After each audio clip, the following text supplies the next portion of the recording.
Hello and good morning. Sorry, I am kind of what's the word? Disheveled.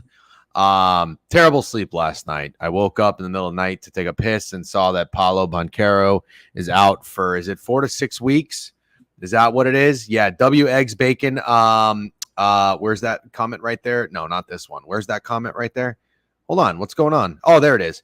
W Eggs Bacon NBA stream this morning. Yes, thank you. Good job, Style and Steak. I did listen into that. I think they're going to keep it Friday mornings, 9 a.m. on the Degenerate Twitch channel. I think it was on YouTube this morning as well. I saw there was some YouTube people in there buzzing. I think I even saw an Alan Dims sighting.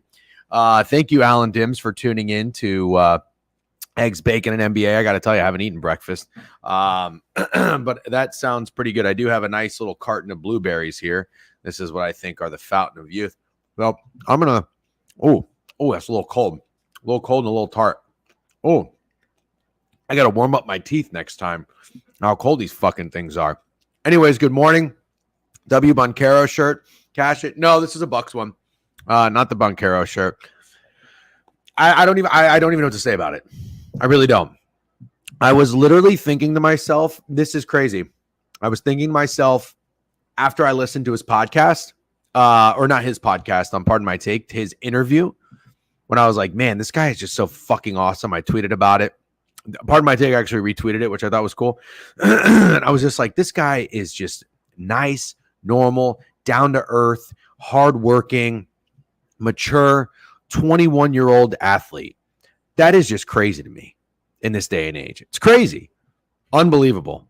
And all I was thinking to myself was, man, he's got so many years left ahead of him, so many fucking games to get better, to improve, to become the best, one of the greats, win the MVP. I was just thinking all these things. And I was like, it's going to be just so fun to watch him play basketball and continue to improve and grow. Out. Motherfucker. Out. 4 to 6 weeks. Damn it. That sucks.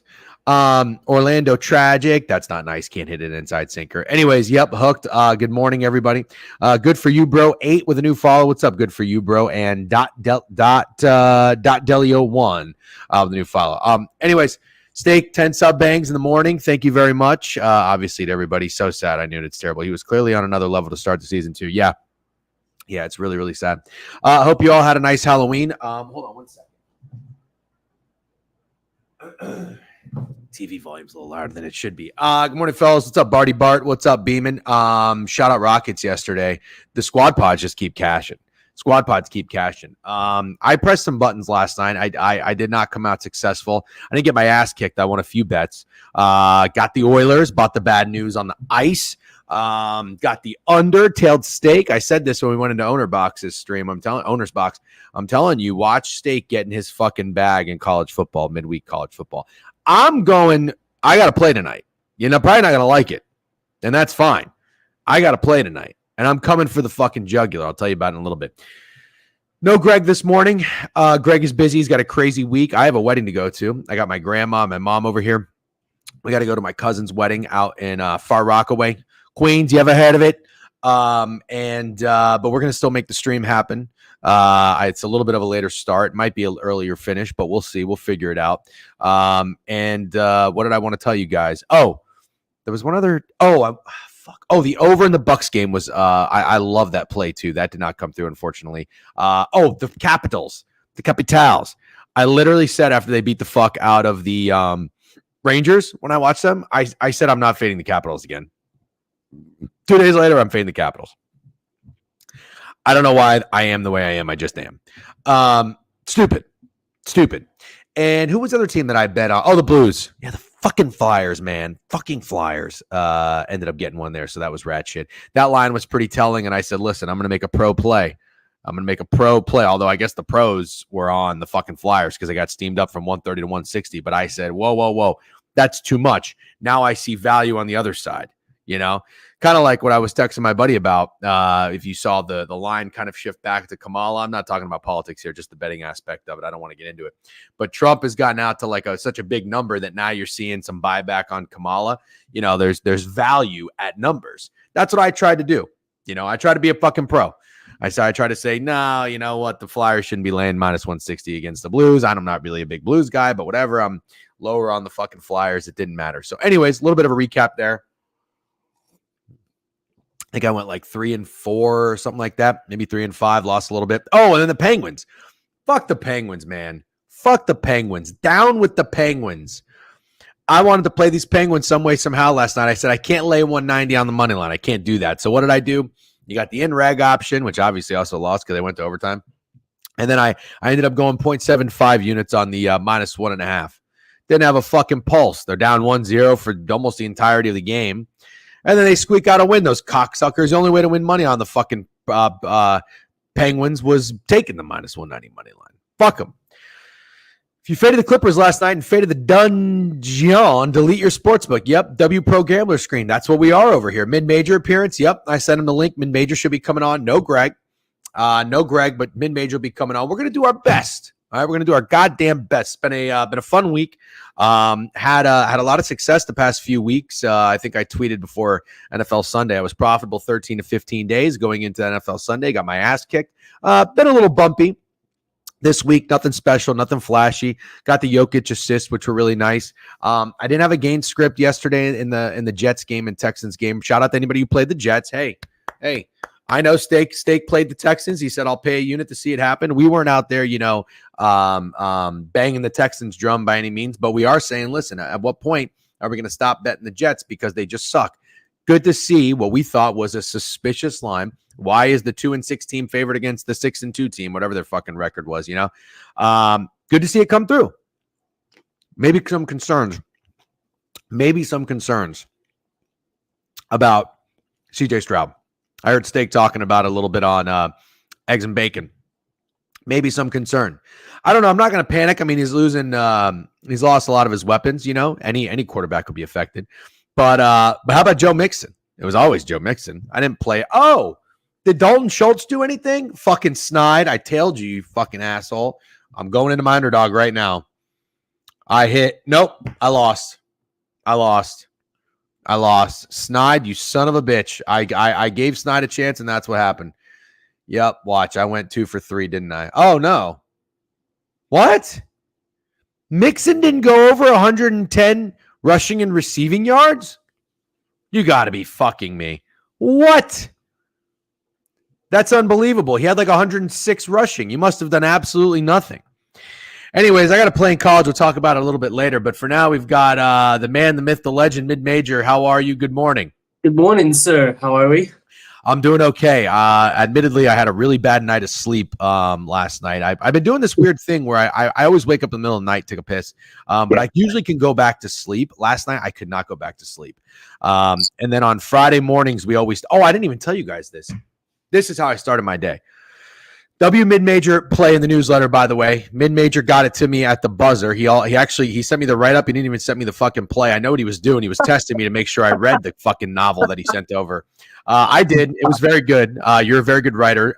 So we're pleased to feature your pick, not only for the success you've had in the NFL, but your writing skills are great. I asked Corn for a pick, and this motherfucker sends me 5 words. He's like, "Yeah, I like Jordan Addison." That's what I was gonna say. I was looking at I was wondering where you guys put it, and I have this fucking novel, this novella, right? And then Corn's right below me. I like Jordan Addison. He's gonna get more than 38.5 yards. That's fucking it. But nothing more. Yeah, you know what? I didn't even ask him to elaborate. I was like, you know what? That sometimes like it's just that good. Like he's healthy, whatever. Mine's low. I'm good with it. But so this is funny. So Greg sets up the newsletter. He formats it. He kind of does like I would say 75% of the newsletter. Okay. I come in the Thursday night and then Friday morning I wake up. I have to proof all his writing because his writing's gotten better, but still for someone with a master's degree, it's terrible. Like the typos, and what I mean is like grammatically, it's terrible. Like I like his writing, but it's so bad. So anyways, I have to proof it, and then I put my best bet in, and then I do college. Steak and I handle the college. So there's 4 or 5, sometimes 6 college picks. I go in, I did everything, and I didn't have time to do it last night because I have family in town because we're going to a wedding. So I did it all today. I woke up at 5 a.m. I couldn't sleep. Go back to sleep. Paulo Banchero's out, whatever. This has never happened before. But apparently I had an issue with my internet and my laptop wasn't connected. In the newsletter, after I did all of it, I text Greg at like 7:30 and I said, all right, pop in there, give it a look over, make sure we're good to go. And he responds back. He's like, there's nothing in here. I was like, what do you mean there's nothing in there? I just did it for an hour and a half, 2 hours. Everything's in there. It's good to go. I call him in a state of panic. I'm like, why would you fuck with me right now? You know, I got a lot of shit to do. He's like, dude, I'm not. I went in there. Nothing is done. Nothing saved. Oh, shit. Honestly, that sucked. I mean, look, it's not like it's fucking. It's not like we're pushing out the fucking, a publication relied upon, like a reliable news source or something where it's really gonna. It just totally sucked. It was a kick in the dick. But we got it back out there. I may have like pushed through on a couple write-ups. So apologies if it's not up to par, up to standards. But what I'm getting at is this, Matt. There couldn't have been a better time when something like that happens. That at least we have a really nice, thorough, detailed write-up there as our anchor. So that was the timing could not have been better. It was great. Are you today? We're going to go through a couple of the plays and the best bets and see how you feel. But are you not worried at all? But how do you feel with this under in these rumors coming out that Lamar Jackson might not play? The first time I saw that was last night when I was fucking drafting this shit, the novel that I sent you. So I had no idea. It makes me feel better. I know it's buying the bad news, right? But at the same time, it's still the number 2 scoring offense in the league. So I don't know if the under is still going to be a popular bet if he goes out. I agree. Right? But like I said in the newsletter, I really want to fade this Bo Nix offense at the moment, especially with his limitations to challenge this defense or the secondary specifically in the Ravens, especially coming after playing the Saints defense after they got ravaged by the Buccaneers in the second half on short rest coming at home. So I mean that game it was an atrocious game at home. Then they played the Panthers last week. Panthers are the worst team in the league. So I could not be selling the Bo Nix efficiency on offense at any time better, in my opinion, and the stock could never be higher. And then the Ravens offense, I just think it's a sleepy spot. It's a home game in the span of 5 really tough division games and a primetime game. So even if Lamar's out, if Josh Johnson plays, if you don't think like us, DJ, and if you say Josh Johnson's going to be the quarterback, you got to feel good about an under, right? Yes. So, very, very kind of smooth-brained approach on it. So it doesn't really worry me too much. But I do hope Lamar plays because I do think he's going to be limited. And I think that, like I stated, Henry is going to just run the ball 20 fucking times. Justice Hill's going to run the ball, and that clock just ticks. I agree. I really like it. And I thought about the Ravens as my best bet for a little while. And in my thinking, I always try to find a comparison to see if I've ever had if there's any sports betting muscle memory or deja vu. Where have I seen this before? Do you remember CJ Stroud last year playing in Baltimore? I do. They were 9.5-point dogs, I think, both times in both games. Yep. And they lost, I think it was 26-9 or something like that. I think week 1, that's the exact score, I believe. The Ravens covered and it stayed under. And I said to myself, it's kind of a similar situation, just the sense that it's a rookie quarterback playing in Baltimore, similar spread. I kind of see the same thing happening. But I was just curious. I agree with you. If that's buying bad news, good news, I always fuck up how to word it properly sometimes when it's the opposite way. But I'm with you. Even if he doesn't play, I still like it. I'll be curious to see what the number gets to. I actually noticed that you sent it to me at 45.5. And when we published the newsletter this morning, we always just go by the current odds, which really kind of sucks because sometimes, if I for example, I got the Giants against the fucking Commanders +3, in a Monday, and then it closed, +1 or whatever. But I'm not bitching. But what I noticed is the market moved to 46.5. That might be, I was wondering, because I feel like it's all about information and injury. And obviously if there's something going on with Lamar, probably that's an indication that he's going to play. Probably. Did I send you 45? I swore, because I have 46.5. I thought I sent you 46. Well, I'll tell you what, I can just go to the fucking tape right now. You did. I'm an idiot. You sent me 46.5. I'll tell you what, at 5:30 in the morning, that 6 looked a lot like a 5. And then not only the first time it looked like a 5, the second time you fucking wrote it, it also looked like a 5. All right, so disregard that entire fucking comment. Anyways, Matt, let's go through the board and let's talk some of these games. Can I pause you for 1 second? Absolutely. If I just want to take the mic for 2 minutes. Yeah, do your thing. Your age, my age, we've listened to millions of podcasts, YouTube videos, all these analysts for years now. And, a lot of your following is doing the same thing. They're getting information from a lot of multiple sources. And I want to specifically shout out you as a host and your ability to bring your charisma each and every fucking day to each and every slate, because you listen to these podcasts. We'll take Chernoff for example. Very intelligent dude, but it's the same script essentially every day, right? Mhm. It's the same not monotone, but it's the same toned rhythm, and there's no deviation in anything that he does. And most of those podcasters are the same way, right? They have this script, they're very methodical in their approach because they have to be, because it's like their job. I know this isn't your job, obviously, but you clearly have a fucking passion for it and you're very good at it.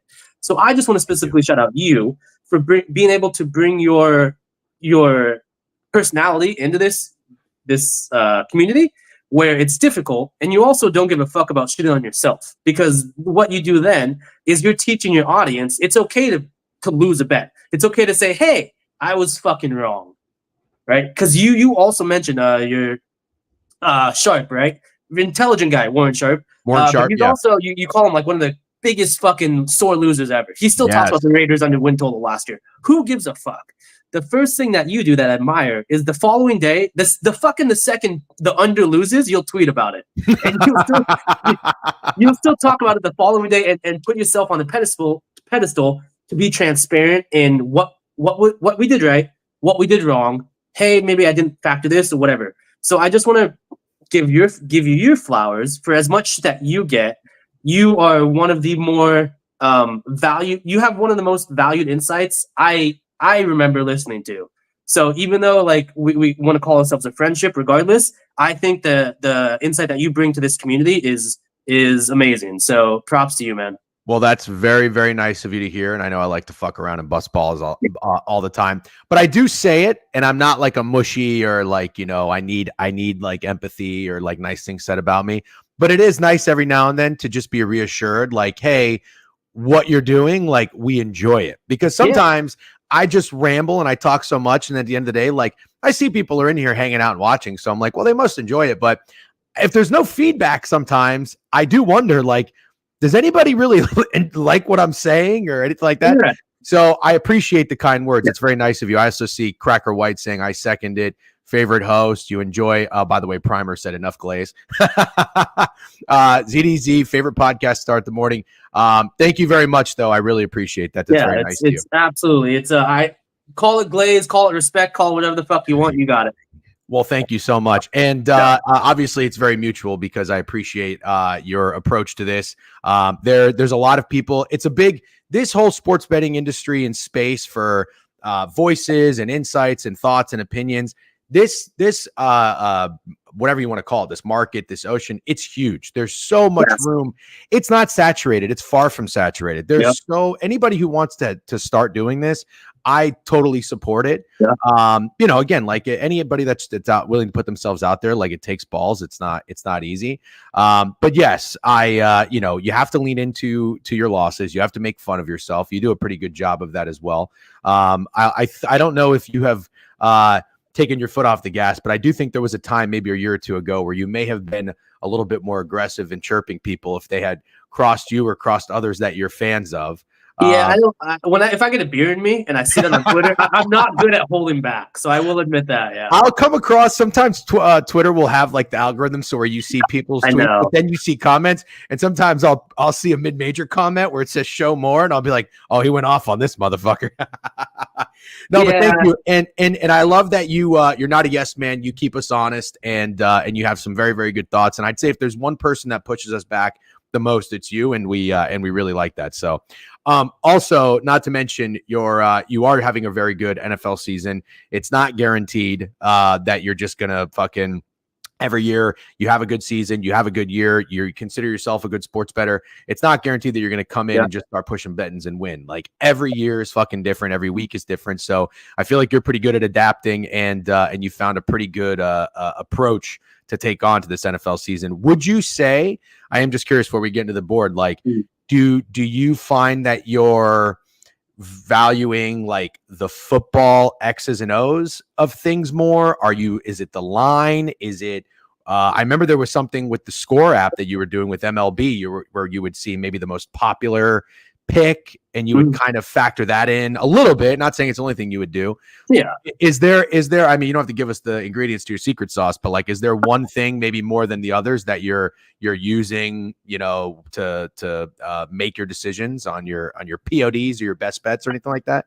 Yeah, so not specifically from my PODs, but I picked this up in week 3 when I made the Broncos my best bet at your beloved Buccaneers. Fucker. If you recall, and I know you do, the Buccaneers went into Detroit. I believe it was week 2. It must have been. And they were outgained, outpossessed. The Detroit Lions went like 0 for 7, 0 for 8 or some shit in the red zone. And they lost like 20-16, right? So what I got from that game is why I wanted to fade the Buccaneers the following week. Of course, injury news. But I saw how much the defense was on the field. So that's kind of my main source of approach for this season specifically. And like you said, we have to adapt. The NFL is the hardest fucking sport that will ever be because there's so much information. There's so many factors. There's so much to consider. My first step when I look at these games is I look at the opposing defenses, how much they were on the field the prior week. Because if you want to talk about good defenses, you want to talk about bad defenses, whatever you want to approach, whatever factor you want to consider, these are still fucking people, right? These are human beings. And if you talk about DGen and his Monday stream after a weekend bender of not having a vegetable, he looks a little different as opposed to when DGen has a nice, healthy kombucha on Sunday night. You know, actually never had kombucha for what it's worth, but continue. But you get my point, right? I get your point, yeah. We're fucking people. Sometimes these guys wake up with a sniffle and they play like shit. So I always want to factor in the human element of what they did last week, the prior game. If this defense got their absolute dick kicked in, got outpossessed, got outgained, was on ran the ball down their throat and still won the game, I want to fade them the following week. Does that always match up in my algorithm? Absolutely not. But it's something I look at into every single one of my matchups now. And I'll reference it this week with one of the plays I'm absolutely going to play in the Cowboys, in the Falcons. They were outpossessed. They had the same time of possession, but it was by a very bad Buccaneers team. A very bad offense, I should say. And then they're now hosting the Dallas Cowboys in a dome where CD's going to absolutely thrive. So I think that Falcons defense is tired. I think it's going to be a little slow. But that's the first thing I consider as of right now. Okay. And yeah, I referenced too, after that week, there was a clip on Twitter where they interviewed one of the defensive backs. I forget who, but after that Bucs game, he was like, yeah, you could tell all week we were happy and they were pissed off. Yeah. And yeah, I mean, sometimes it's that simple. And it's like, you don't even really care what the fucking line is. You don't care about the betting splits. It's the human element of things. So yeah, I just like to, hear how people think, because the joy and fun I get out of this is the digging. I love to hear, even if, and look, at the end of the day, like people, I want to win money. I want to win bets. Like, and people always get it misunderstood. They're like, oh, DJ, you're just a meme capper. You just are just trying to have fun. You're not trying to win. It's like, brother, I'm trying to grow a following too. And throughout this whole thing, the best way to do that is putting those fucking green check marks out there. Absolutely. But yeah, good stuff. Okay, well, let's get into it. And I actually want to talk to you about a game that did not make our card. Okay. But it did make for some interesting discourse in our group chat, because I'm on an island here. I am on New England Patriot Island on the road in Tennessee. Hate it. Okay. I just have to know what you think. And I'll tell you why. You and I both thought the Browns last week were the duping of the weekend. Yes. I bitched and moaned and kicked and screamed to Greg and Steak the entire time, and I was outvoted. Obviously, this is a democracy, and it was 2-1, and I let it in. It's not a dictatorship.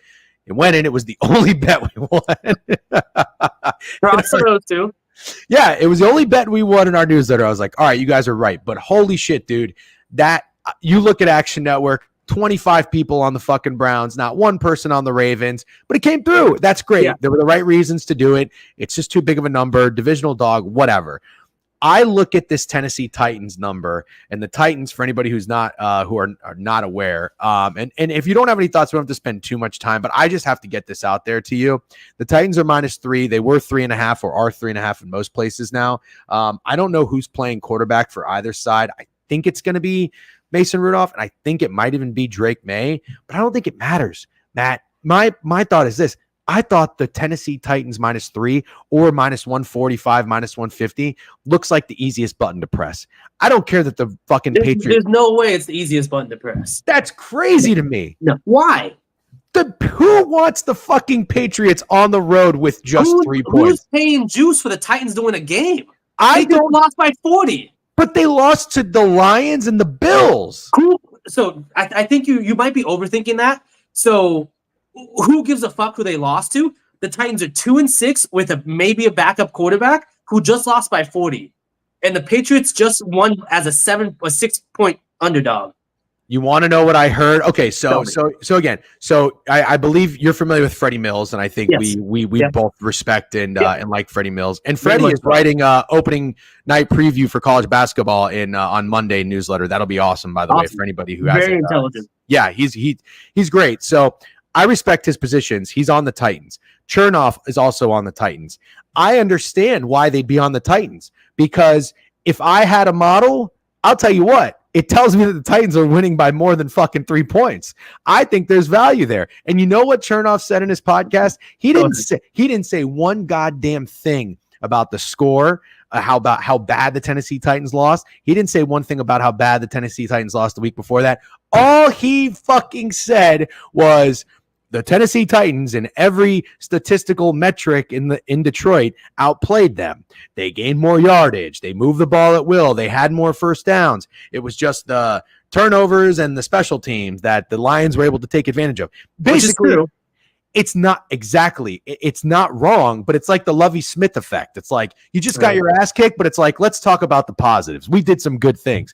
That's the way people approach this game, because nobody respects the Patriots. And I think people still think, just like they do kind of with the Jets, depending on who the opponent is, they still think the Titans can play. That's what I think. That's my long-winded rant. Do you have a bet in this game? Oh, yeah. This was almost the dissertation I sent you last night. It was almost Greg's best bet, too. He pivoted last second. I'm telling you. So, wow. You referenced my use of the Score app, or I reference it during the MLB season. Do I use that to determine my games? Absolutely fucking not. But what I do giggity. So it's a good source of kind of what the average better. I love the Vikings, so thank you, W. Freddie. We'll talk about that. Yeah, I think it's a good tool to see what the average better might be doing, because fucking Corn is not giving his goddamn circa plays on the Score app in those polls, right? If you go on the Score app and you get a poll, you choose one or the other. Right now, it's the Titans 3.5 or the Patriots 3.5. Getting Lane. What do you think the current split is with 1,800 votes? Well, okay. It's a simple question. Okay, but since you're asking me like that, I'm going to assume it's a larger number than I would expect on the Patriots. 68% on the Patriots. 63. Okay. So you are absolutely right. It's turn off these smart guys, these analytic nerds, these whatever you want to call them. They do like the Titans for actual football reasoning. But I will still, which I also agree with them, but I still want to die on the hill that the Patriots getting over a field goal looks really fucking enticing to a team that looks as inept as the Titans. And I think that's where that's more so what I'm basing this off of. Because if we want to talk about matchups, no, go ahead. No, continue. I want to just end with what I have to say. If we want to talk about matchups, if it is Jacoby Brissett, right, he has to go through Hunter Henry to be successful and move the ball. Mm-hmm. I've checked every one of his games. Every game that they have over 10 points is because Hunter Henry has over 80 yards and most likely a touchdown. The Titans are the third best team at defending the tight end, and then most likely getting L'Jarius Sneed back. The only reason the Titans aren't my best bet is because I don't know about L'Jarius Sneed yet, so I don't want to risk on that. However, I've touched on it all season long. The worst statistical defense in the NFL is the Patriots. They're very, very bad. Well, and People don't want to talk about this game, but for what it's worth, if guys like Freddie Mills and Adam Chernoff, who only bet a handful of games every weekend, are deciding to put their money and their credibility on the Titans, it almost was Matt's POD and it was almost Greg's best bet. I would just like to talk about it because, I feel like I'm the only one that disagrees. But you make very valid points, and I'm not betting the Patriots. I'm gonna be on the Titans some way, somehow. I don't know if it's a Patriots total team under, so I don't have to fucking worry about this QB carousel that the Titans have. But I love their defense. I think the Patriots are just inept offensively. And I do agree. If you want to call me sharp for being on the same side as them, I'll take it. I would. Okay. All right. Let's talk about a game that people might be interested in. This one's my best bet. I'm on the Los Angeles Chargers. The Chargers are, let's see if I can find the updated line here. 1.5? Yeah, 1.5 pretty much everywhere. So the 1.5 in Cleveland. Excuse me. There's a one out there too. I just said this last week that I'm not going to be betting on teams that I thought were going to be bad in the offseason and then I faded. And that was Tennessee Titans. And that's why I didn't take the Titans last week with a big number, but I still lost in hilarious fashion. But I'm going to go ahead and break that rule as quickly as I implemented it because I'm going to take the Chargers. And I'm on the Chargers under win total here. But every week when I watch this team, I regret it because I look at like how you cap the human element and everything. I like to look at body language, mannerism, shit like that, like how these players just look on the sidelines and in games. That means a lot to me. And also it's a big reason, you know, I've bought in on the Orlando Magic for this reason. I've hit golfers outright for this reason. Like when they're just playing like they're, you know, a team like this, like they really like each other and they're having fun and they're buying in on everything, they can be a scary team. Now, the Chargers, I'm hyping them up, but I want to also pump the brakes a little bit. They're 4-3. Okay. They've beaten the Raiders, the Carolina Panthers, the Broncos, and the Saints with Spencer Rattler. That's not anything very impressive. They failed to beat the Cardinals throwing for 325 passing yards. They failed to score a touchdown against the Arizona Cardinals. So they're really not that sexy. But for that reason, I'm almost wondering, like, does anybody really want to take the Chargers on the road laying points against a team with the Browns who has this newfound confidence in Jameis Winston after they just won outright? I'm going to go ahead and I'm going to buy in on Harbaugh. I'm going to buy in on the Chargers, but even more so, and that's what I wrote about in the newsletter. I said I'm going to fade Jameis Winston in game 2 because that's kind of what Steak and Greg said about this as part of the reason they wanted to take the Browns last week. And I think they're right. I'm going to buy into that while also buying into the Chargers. I think some of the pros like the over in this game. I hate the reasons why they like it because sometimes it just makes too much sense to me. Chernoff liked the over in the Chargers Saints last week. His reasons were, Taysom Hill's back, Chris Olave is back, etc. Like these pieces that should equate to scoring. I think the Chargers are getting DJ Chark and one other person. Quentin Johnston back. Doesn't really do that much for me, but at the end of the day, I don't even care if those guys weren't playing. Like Herbert is playing smart. Ladd McConkey's showing up. JK's running well. So that's where I'm at with the Chargers. And just real quick, Alan Dim says, DGen, 26 NFL teams play on Sunday. You watch about 2 of them on a weekly basis. Glad you picked the Patriots-Titans game to stand on a hill. I'm standing on a hill. No, we're not even going to waste any more time about that. Alan just likes to fucking troll and chirp. Enjoy your day, Alan. Matt, what do you think about the Chargers on the road in Cleveland? I love the Chargers. Oh, you do? I do. Okay, I didn't know that. I do. They were in consideration for almost my best bet as well. So something you did not talk about, and I'm disappointed in you, is who's the Chargers offensive coordinator?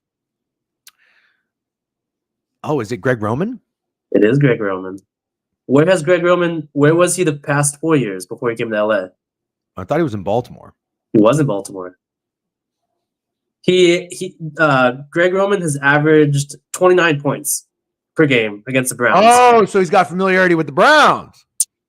Bingo, baby. That's a stat I'm disappointed you didn't know. No. Not a stat, but just a tidbit. Anyways. That is a good tidbit. I absolutely agree with you. I think it's hilarious that this is how little people respect the Chargers skill room is you get their 2 top receivers back, at least on the depth chart, and the line still goes down to the Browns. And I think, right? Yeah. And I think it's all because, and I think this is the hill I'll die on for this game. People love Jameis Winston so goddamn much, they don't care about the news on the other side. I think that's true, especially after last week's showing. That 30-30 season where 30 touchdowns, 30 interceptions, it just shows how much he's a gunslinger. And I think it's a really bad recipe against a well-coached team in Harbaugh and a Herbert offense who is not super explosive, but it's tedious. It takes time off the clock. So unlike Baltimore and Lamar, who throws the ball deep, who gets these chunk plays, the Chargers will wear you down for 60 minutes with their offense, right? Yep. And what Jameis Winston kind of needs to do to be successful is he needs possessions, is what he got last week. And I cannot stop thinking about, did you watch the Kyle Hamilton near pick? I did not see that. No. So he dropped a pick, the same ball, maybe 2 or 3 times. We had possession and fumbled it, had possession, fumbled it. Had he caught that ball, Browns would have covered, but I think the Ravens would have won by 7, I think. I know they would have won. I don't know the margin. If he catches that ball, what do the Browns open up at? Do they open up under 3, south of 3? I don't think that's true. But I see what you're saying. Right? So I think too much is getting, at least in the bettor's opinion, in Alan Dim's opinion, where it's just week to week, too much is getting put in respect of them not only winning outright, but covering. And that's all because of one mishap by Kyle Hamilton. At the end of the game, at least. Of course, there's other things we can reference. But that could have sealed the game. Yeah. And then if you just want to talk about a Corn aspect, because Corn does not give a fuck about splits, which I absolutely respect. Very knowledgeable person. Yeah. He looks a lot about he looks a lot at injuries.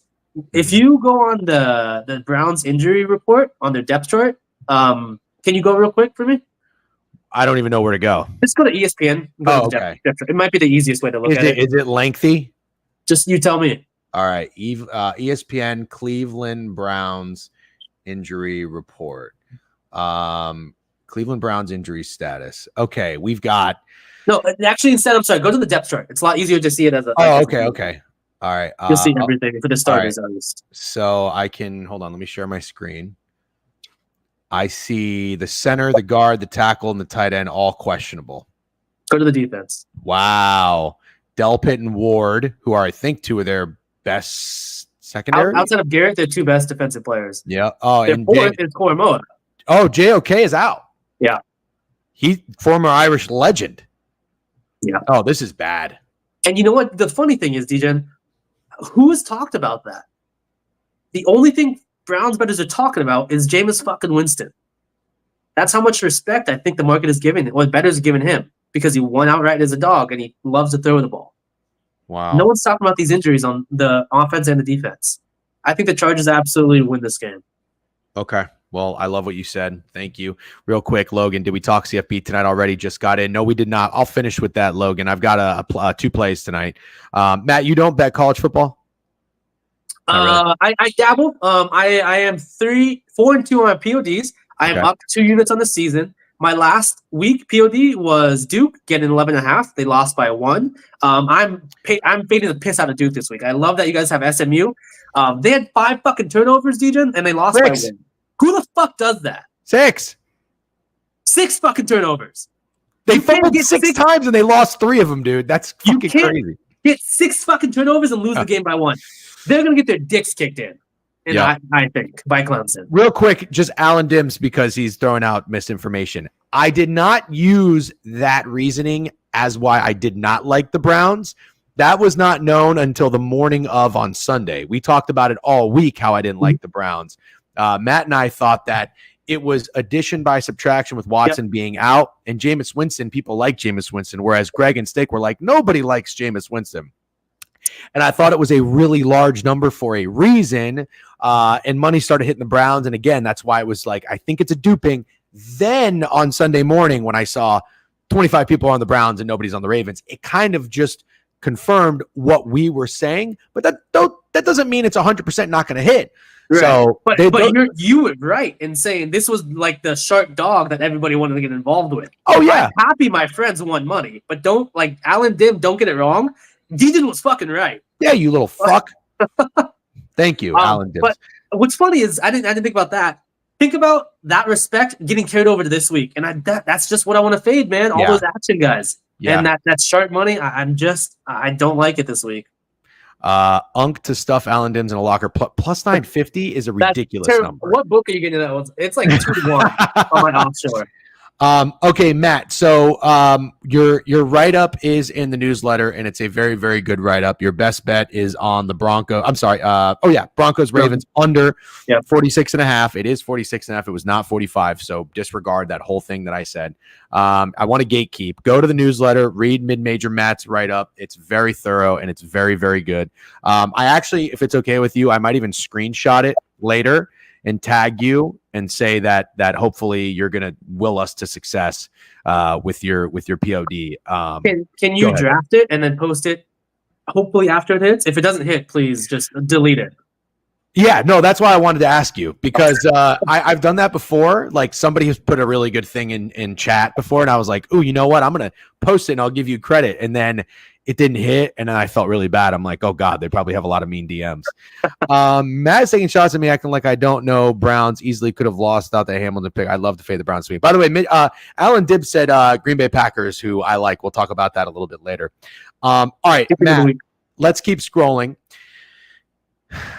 You hinted love the Cowboys. I fucking love the Cowboys. Okay, but hold on. Before we talk about the Cowboys, I gotta hear your thoughts on the Bills. Yeah, I know. Go ahead. Before you say anything, it is, if you didn't listen to the DGen players only meeting exclusive behind I loved it, by the way. I think you guys should do that more often. It's okay, phenomenal. Thank you. We will. Yes, and Chad, if you haven't listened to it, go to the board review. Search the board review on Apple. I don't really know how to share the link properly. Figure it out. But we went into that loving the Dolphins. Loved them. I didn't necessarily love them in the sense that I was like thrilled to bet them, but all I said all week was this is the right side. We came out of that liking the Bills. I can't believe that Greg ended up saying, literally to the point where he had the Titans in the newsletter and he switched it to the Bills. But on the bottom where our recap is, he forgot to switch it. So I went in there and I saw Titans, but I'm reading the Bills and I'm like, Greg, did you fuck up? And he goes, nope, my bad. I just forgot to switch the recap. I'm in on the Bills. I was like, wow. So Matt, one of your best reads so far this season, not to jinx it, I'll knock on wood. But there's a lot of game left. So I'm not cashing it. I'm not cashing it. I'm just saying, so far, despite the injury to Tua, you have called the Dolphins bitch made. You've called Mike McDaniel a bad coach. You've called these Tua and this team not being able to be winners and beating good teams. They have looked like that in every sense. Now they're on the road. They're playing Buffalo, and they're getting 6.5 points. Total 49.5. Another thing, and I'm not glazing you too much. We will push back on each other if anybody's here for the first time. Your takeaway from your best bet that you had pitched, I think 2 weeks ago with the Titans and the Bills. Sometimes I think the best things that can happen to us when we lose is we can take something out of that loss and apply it into a bet where we can win money. And my example that I use is week 1 in college football when I faded FAU and I bet Michigan State 11.5, closed 13, got CLV, didn't matter. They won by 6. But my takeaway, because I was on vacation, I got to go watch this and see how they fucking blew it. My takeaway was FAU sucks. So then I faded him the following week with Army. Your takeaway from that game was the Bills are not fucking around. Yeah. And you were so right, because they were -3 the following week on the road. West Coast travel before playing a divisional opponent didn't matter. The Bills were not fucking around. They beat the piss out of the Seahawks. They made the Seahawks look like the worst team in the NFL. Yeah. Maybe that's more about the Seahawks. I don't know. We'll talk about that later. But great job. Now we are officially in on the Bills. -6.5, Greg's best bet. And it sounds like you co-sign. I did not co-sign whatsoever. Oh, you don't co-sign? Not at all. I fucking hate that Greg went back to it. Because you told me last goddamn night that it was the Titans for Greg, and I was like, fucking love it. I woke up this fucking morning. I had some crusty still in my eyes. I was like, hey, the newsletter's out. Let's see where everyone landed. Let's read the write-ups. And stupid ass Greg had to make it the goddamn Bills, man. And I fucking hate it. I hate it, DJ. Well, I really feel like the Dolphins are the right bet. So do I. But you know what I'm hoping? I'm hoping this is the Browns all over again, where we're wrong. It can't be the Browns. No, well, I mean in the sense that we hate it so much because we thought the Browns were duping. Yeah, the Browns came through. I'm hoping that the Bills just win by 40. yeah. I definitely see like why you want us to be wrong. I want us to be wrong too. I hate the fucking Bills this weekend. You think they lose? I think they either cover by 14 or 20 or they lose outright. Yeah. I don't think it's a close game, a one possession game. I hate that. I hate something that gets overlooked. Look again. Everyone's on the Bills train. Everyone's fucking welcome aboard. Join the goddamn train. I love it. I come be the caboose. I'm the goddamn conductor. I know this Bills schedule like the back of my hand. They went across country last week. They're coming back across country this week. They go on the road against Indianapolis next week, and then they host Kansas City before taking a bye and hosting the Niners. This schedule's just fucking brutal. There's no spot to come up for air. And this feels like a game when you take in the stat that Tua's like his win-loss record against teams above 500 is atrocious. When you consider that, and you consider that how the Dolphins have been playing this year, and it opened up below 7 and it's even gotten lower, I just think that the Bills defense is getting a little overvalued now. Because what happened last week with the Seahawks, I don't know if you watched that game. First half was awful with weather. The Seahawks couldn't hold on to the ball. There was rain. It was very low scoring. But the Seahawks went 0 for 3 in the red zone in the first half. And in the third quarter, the Bills just came out and did their thing. And the Seahawks just had to play from behind the entire game. Changed their game script. Point being, Seahawks found success moving the ball against this Bills defense. And I think that the Dolphins can too. The main part of why I like it is because you have a healthy Achane, your rushing leader for the year, against the Bills defense who is very bad against the run. And what I want to circle everyone back to is this Ravens game that the Bills played against. You remember how much the Ravens just absolutely walked up and down the field whilst running the ball against this Bills defense? Yeah. And that gets overlooked the last couple of weeks because they played an atrocious Titans team and a Seahawks team in the rain that got behind early and just had to change their game script. First and foremost, Mike McDaniels, the loser that is Mike McDaniels, the loser that is Tua, but first and foremost, what they want to do is run the ball. And I think they can find success on the road in Buffalo. So I think Miami either wins outright or it's not. They don't come close to covering. Make a good point. The run game scares me. And that's my issue because the Bills against the running team in the first half against the Titans, Pollard had like 80 yards, and they were winning 10-0 or 10-3 or some shit. Yeah, the Titans were. Yeah, they were controlling the game. They had 19 minutes of possession compared to the Bills 11. And I do think that's something that the Dolphins can take away from coming into this week with McDaniels. Didn't Breece Hall have a really good game on the ground too against Buffalo? Yeah. And look at every running back against this team. They've all found success. Not saying the teams have won, but the running backs have found success. And he had been kind of quiet for a couple weeks up until that game, and that was kind of his coming out party. Wow, you make a really good point. Fuck. That's why I hate it. I hope I'm wrong because, again, I'm on the Bills over win, so I want them to win the game. Yeah, I tailed you. I hope I'm wrong. I don't like this spot whatsoever for Buffalo. All right. Well, Greg came out to a great start on his best bets. He was 4-0. I think he's 5-2 now or something like that. So we'll give him another week. That I hate. Steak and I both hated the Cowboys. But Steak's coming around to the Bills. I'm more so just hopeful that like your initial read on the Bills not fucking around and the Dolphins being bitch made. I hope so too. But you make a really good point though from a football brain perspective. By the way, real quick, just to shout out one of your little nuggets. Mid Majors writing this morning. Again, it was great. What goes up must come down, unless of course we're talking about Primers Bookies bank account after a weekend both Oklahoma and Dallas play. That just keeps going up. I still think the Bills destroy the Dolphins. We forgot who is the quarterback for the Dolphins. Tua, concussed, Tagovailoa. Yeah, I mean, should they on paper? Abso-fucking-lutely. Am I rooting for the Bills to win? Abso-fucking-lutely. Yeah. As a bettor, it feels like a really goddamn bad spot. I agree. To me. I agree. I don't like that the Bills are coming back too from that travel, and then Yeah. the Dolphins just played at home. Yeah, no, yeah, I'm nervous. I'm nervous. I'm nervous. Has there been a team? This is just conjecture, of course, but in your opinion, has there been a team so far this season that maybe has underperformed as much as the Dolphins? No. Jets. Maybe the Jets. That's both in the AFC fucking East. Okay. Top two? What's that? Top two teams in Yeah. No, underperforming? That's got to be it. That's got to be it. It feels like market respect getting under 7, honestly. Well, I don't very think good point. Very good point about the running game and HN being healthy. All right, Matt, talk to me about the Cowboys. You know, I will say just going through the board, this jumped out to me. Yeah, and it has to.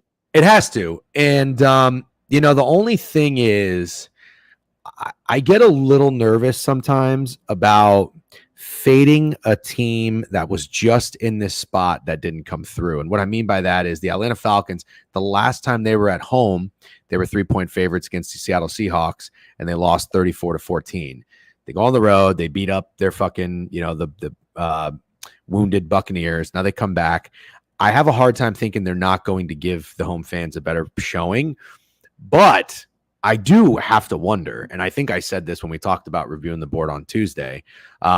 You know, I'm not going to say contrarian betting is dead, but it certainly hasn't been as successful as years past. Agreed. I cannot remember a time where the Dallas Cowboys may be in the most contrarian spot they've been from my perspective in recent memory, even more so than catching 4.5 against San Francisco, because 4.5 is way cushier than 3. The Cowboys were off of a bye week, and the Niners were dealing with a lot of injuries. Mm-hmm. So even though the Niners are the Niners, and you know, people they just made it to the Super Bowl, whatever. I think the Falcons here, maybe the Falcons are who I think the Titans are, where they might be the easiest looking bet on the board at 3. But is anybody really going to sack up and take the Cowboys here? I don't think so. I kind of want – you are. Okay. I can be talked into it. Let's see if you can sell me. Okay, so we'll first talk about the – No, real quick. The Cowboys were not contrarian last week. That was my point stake in case anybody was going to say, and in case anybody was going to say that nobody was on the Cowboys last week. I agree. I thought the Cowboys were probably the side. I thought 4.5 to lay with the Niners with how bad they had been was definitely not the side anybody wanted. But just to make that clear. Go ahead. I forgot last time. Thank you for Steak for chiming in. I pushed back on 2 of Greg's best bets this year. They were the Steelers and the Cowboys. Yeah, you've been fucking 2-0, haven't you? I'm pushing back on the Bills. Not saying I'm right, but I might own that fucker. So every bet you've pushed back on for me has been right too. You got nervous about the Giants in Washington, and then you got nervous about the Arizona Cardinals against Washington. And what I'm doing, of course, anyone listening, I'm not glazing myself. It's just having this community of people who don't echo what you're saying. Exactly. This has helped me grow a lot. And the Degen family specifically has helped me essentially make more money than I ever have in betting.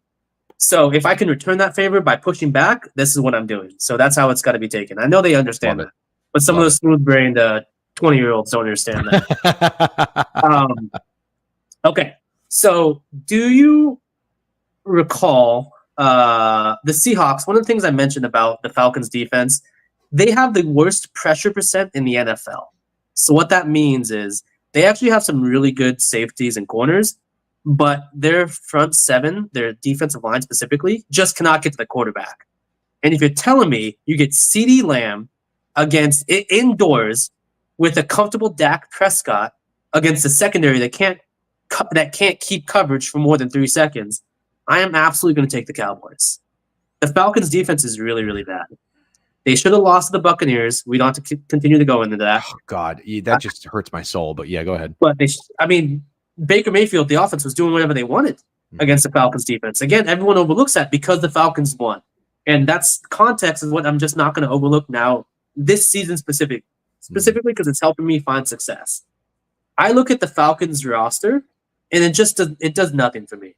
Bland, he might be back. I'm not sure. Good note though. Mm-hmm. But it's more so for you.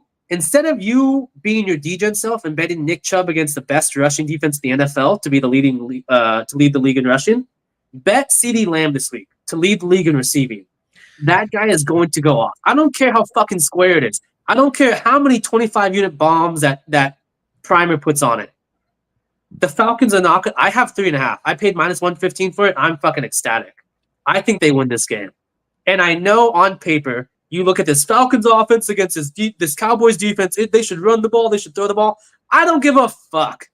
This is not a football play in the entirety of its sense. This is a line play. I do not respect the Falcons. You're telling me you have one of the best offenses in the NFL against one of the worst defenses, and they're laying under 3 as an opener?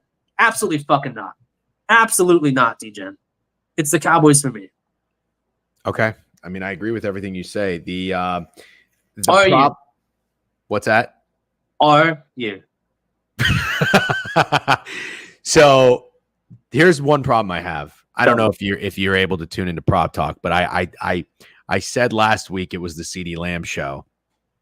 Guess how much money I profited on the CeeDee Lamb show after he had 125 yards receiving and 2 touchdowns? 0, because you're a pussy. $0 because I'm a pussy. Because when you go 1-10 on Sunday and then the night game comes up, you're like, do I really want to put one more unit out there? No. So I would just feel like a dickhead if I go back for a second time and it doesn't happen. However, I'm with you. You said it. Think of them as the Orioles this week. Think of CeeDee Lamb as the Orioles 2 years ago. No, that's a good point. They were dickheads for 100 fucking games. It did not goddamn matter. AJ Brown did the same thing last year. He went on that run of 120, 130 yards. 6 straight games or some shit. And you remember something? And I told Steak, so thank you for the donation, Steak. And CeeDee Lamb most receiving yards. Remember that was Steak's off. Oh, in the season? Yeah. Yeah. I think he takes a big step this week. I don't give a fuck he got 120 last week. Also, because what's funny is something I consider is how did you end the game last week? CeeDee Lamb got 2 touchdowns and a lot of yards in the fourth quarter against the Niners defense, who was still playing everybody. Mm-hmm. I like him to continue to stay hot. I like him to absolutely torch this Falcons defense. Okay, I can come around and do that. Yeah, I'm pro CD for what it's worth, by the way. Like, it doesn't take much. I see why, because you said, like, I won my unit. I'm not going to give it back, so I'm just going to stay off on CD for the following. I totally understand. Okay, I'm in. Let's go to, let's see. Let's talk Steak's best bet real quick. And I think you love this one. I love this one. This actually came to make my top 3. It's the Seattle Seahawks at home against the Los Angeles Rams. I don't know where you stand on a lot of these games. We don't talk about this ahead of time, which I like. This is like first look. You know what I mean? Mm-hmm. Total here, 47.5. We faded the Rams on the season. I'm not panicking. That was certainly a good showing for them to bounce back after that lethargic Raiders performance and beat the Minnesota Vikings on a short week. But let's be honest, it's probably the game they were preparing for because I think they came out of a bye after that. You got Puka back, you got Cooper back. I still think the defense is a problem. That's what Steak thinks as well. And I think we are buying low on the Seahawks after that abysmal showing. I think they're going to come back and give a much better effort. And I think Gino's going to find some success against the Rams secondary.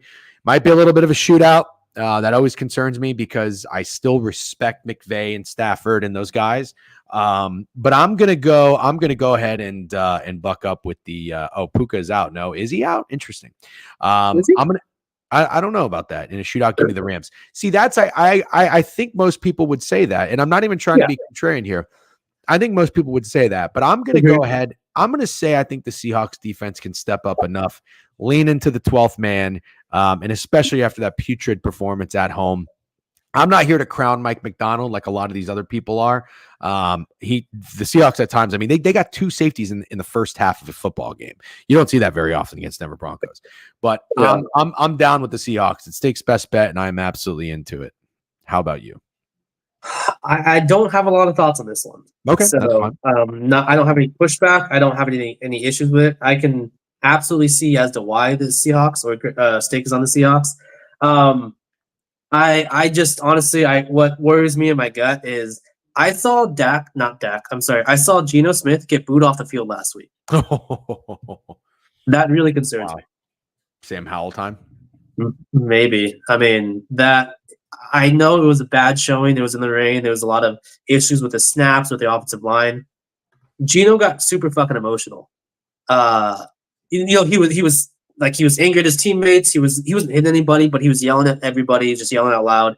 That Defensive linemen were getting on a fight. Got into a fight on the sideline. Yep. Right before halftime, they did something stupid that led to more Bills. Yep. Continued in the Bills drive. They were pushing each other, shoving each other on the sideline. They made up for it, but I think something's just wrong with this team right now. Yeah, you might be so right. That's what concerns me. Do I have an issue with the bet? Absolutely not. But for my bank account, I just don't want to. I don't want to invest in the unknown with what's going on because it does not seem like McDonald has a hold in this locker room. Yeah, that's fair. Yeah, Bobby Berg makes an interesting point too. The Rams seem more poised. Yeah, and this is something I immediately messaged you last week is coaching, right? Mm-hmm. And McVay is getting his studs back.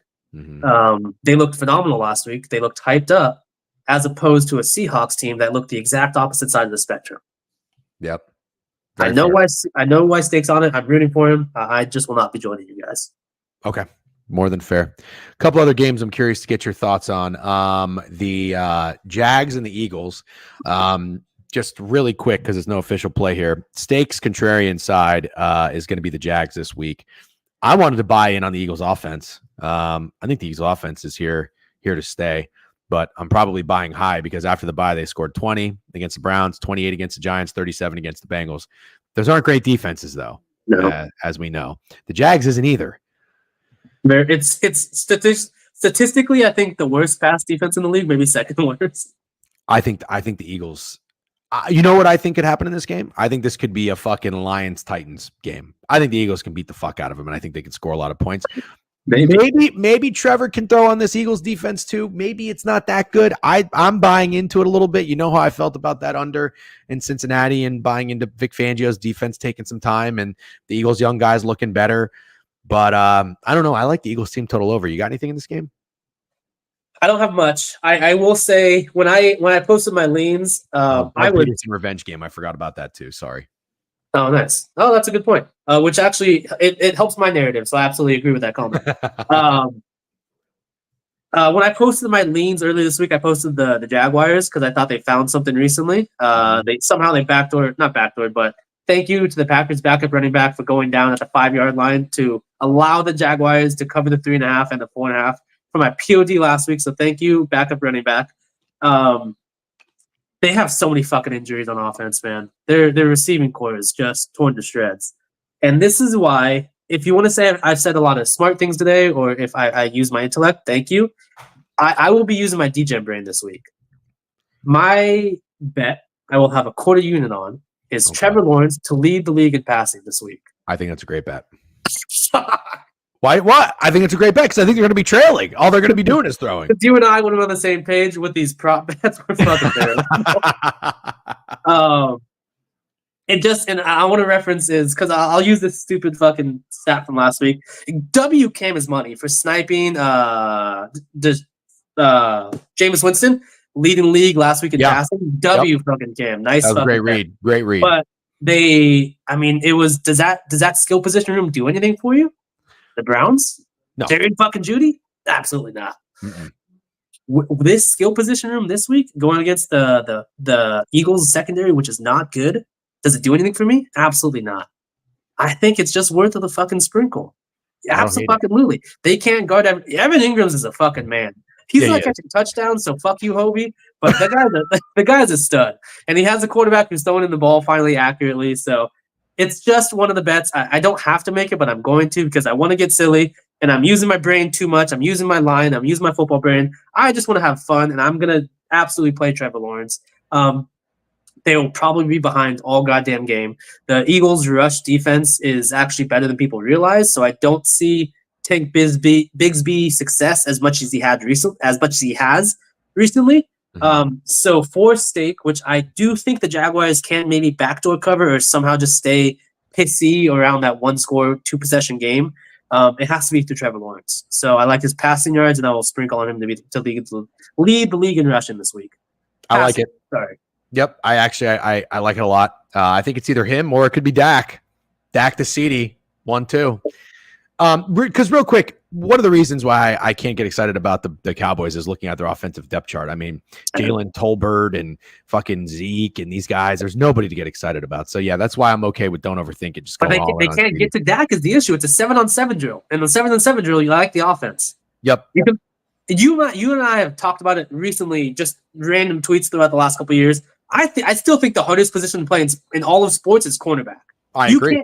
You can't touch anybody. You can't do shit. And if No, you're getting no pass rush in front of you, I don't care if you're fucking, or maybe not Darrelle Revis. I don't care how good you are. You can't cover CD for more that entire game for 60 minutes.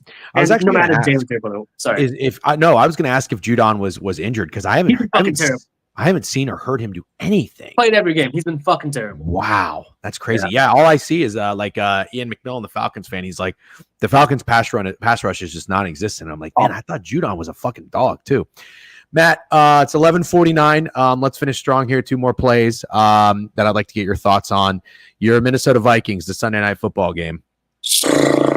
I thought about making this my best bet when I took the Ravens out. I put the Vikings in because Joe Flacco is the quarterback. But I told myself a long time ago, I said I'm done fading Joe Flacco. But here's the thing. I'm kind of using my football brain here. I'm not getting cute, being contrarian, whatever the fuck you want to call it.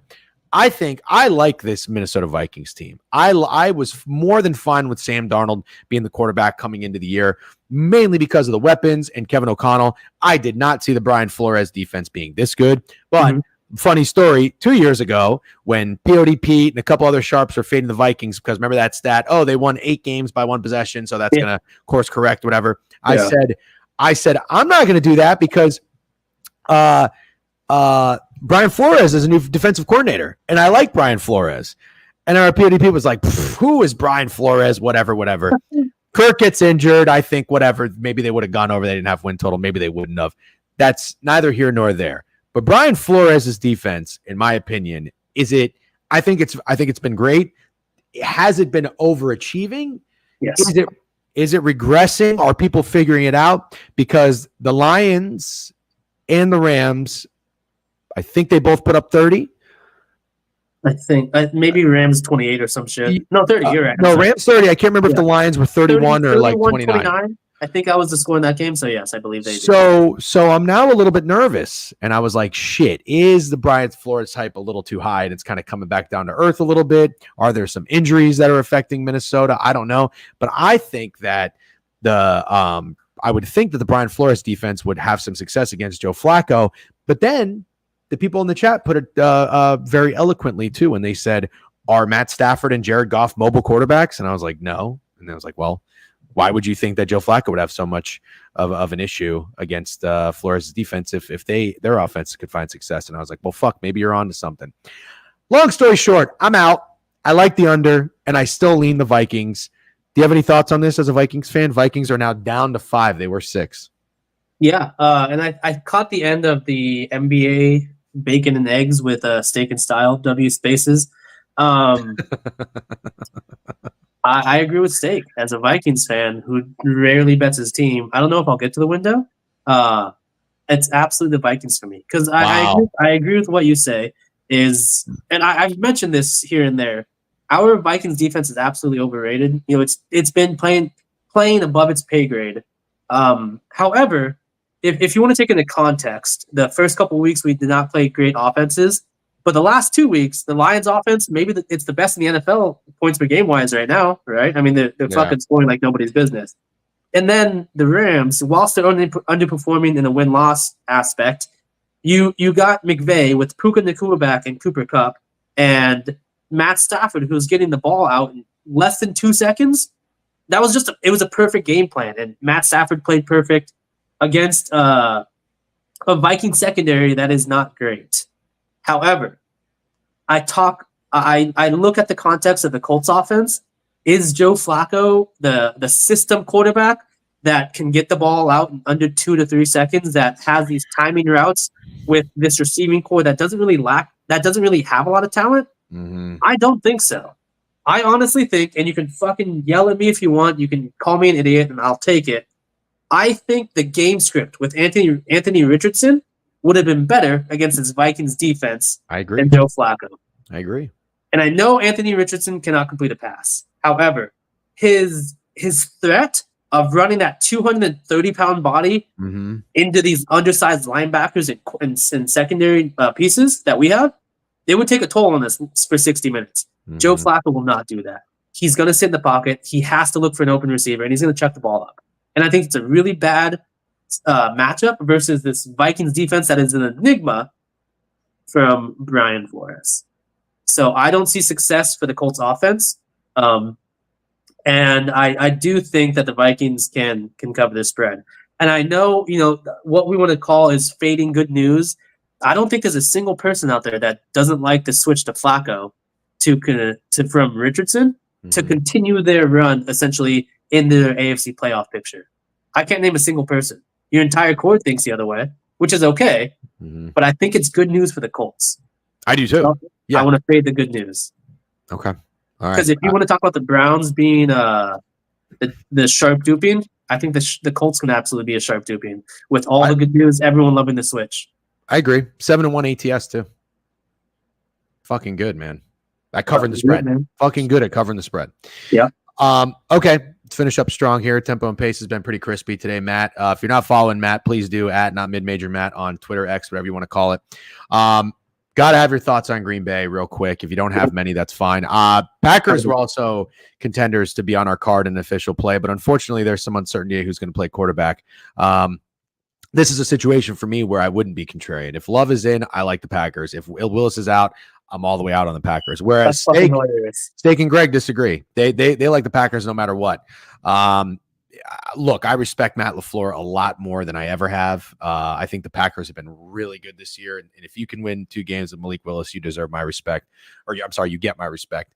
The Lions, 6-1 ATS, absolute juggernauts on the road, laying points.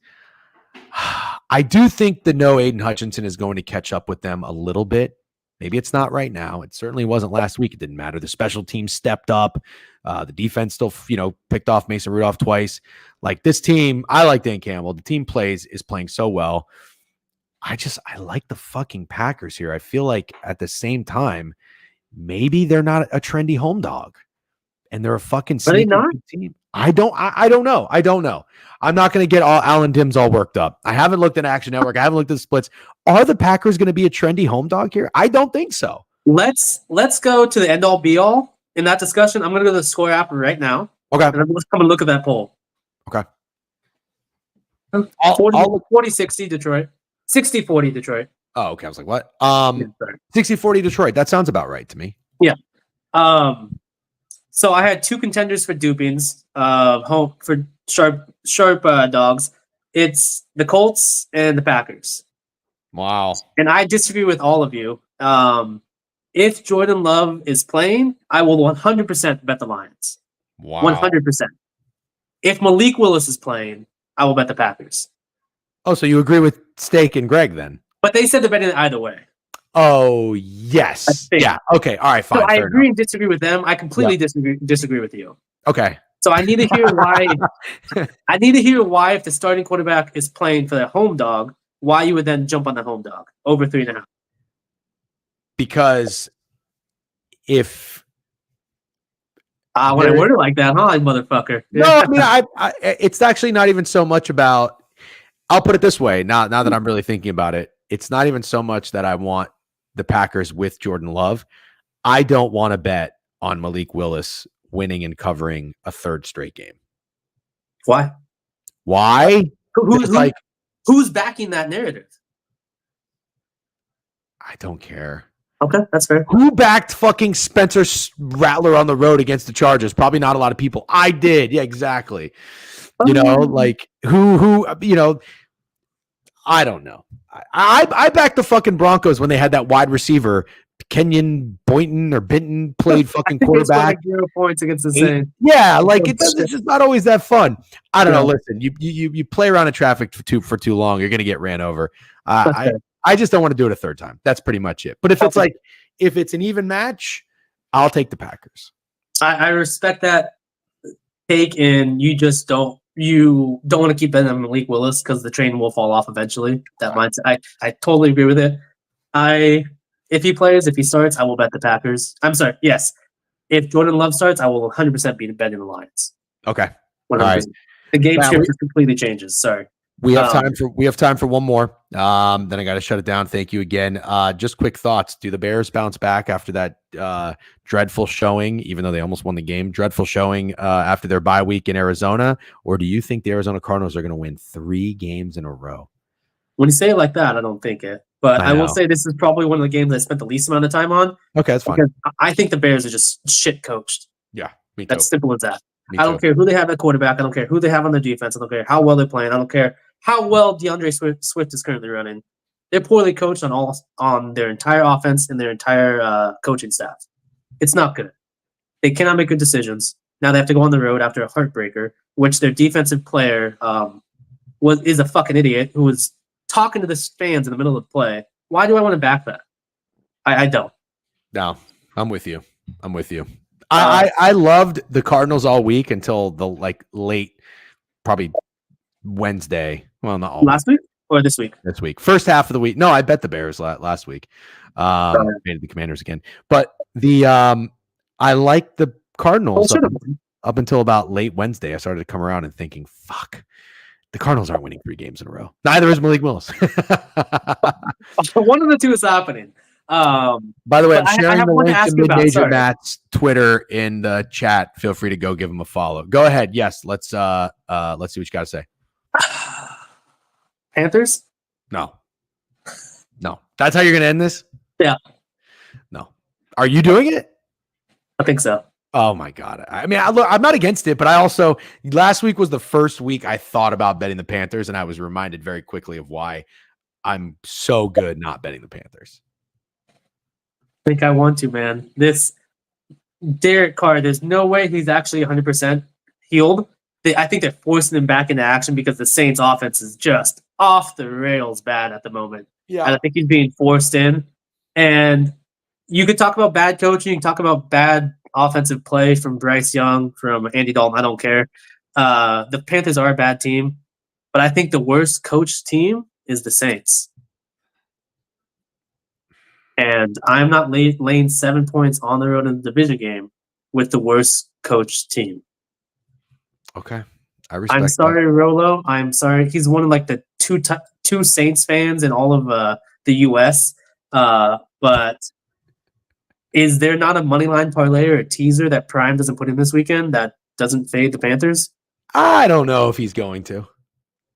Come on. You think he's going to put the Saints -7 money line with how bad they've been, even though Carr's back? I don't think so. But I will say this. If I were to bet this game, it would be the Panthers.